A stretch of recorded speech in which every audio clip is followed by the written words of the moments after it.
Seorang ibu rumah tangga di Kota Makassar, Sulawesi Selatan melakukan penipuan hingga 1 miliar rupiah. Kasus ibu rumah tangga yang menipu itu pun langsung viral di media sosial. Diketahui ibu rumah tangga tersebut berinisial FC yang berusia 63 tahun. Modus FC dalam melancarkan aksinya dengan berpura-pura bisa meluluskan orang masuk Akademi Kepolisian atau Akpol. Rencana jahat FC pun berhasil mengelabui seorang wanita hingga meraup untung 1 miliar rupiah. FC pun langsung dilaporkan ke polisi oleh korban. Dan begini kronologinya.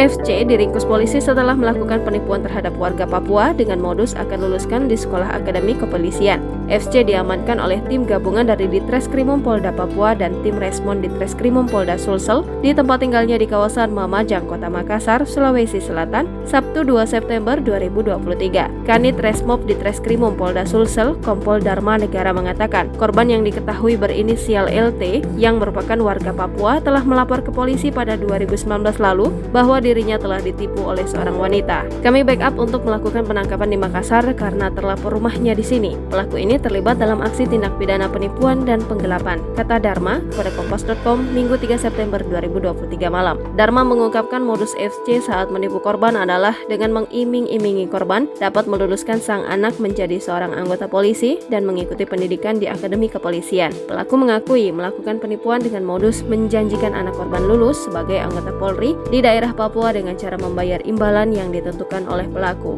ucapnya. FC pun terus merayu korban hingga berhasil memperdaya. Korban pun memberikan sejumlah uang secara bertahap pada pelaku hingga 1 miliar rupiah lebih. Lebih lanjut, polisi berhasil menyita barang bukti berupa 2 buah ponsel, 5 buku rekening tabungan, hingga kartu ATM. Adapun untuk saat ini, pelaku masih dalam proses pemeriksaan polisi untuk mengungkapkan apakah ada korban lain dalam kejahatannya.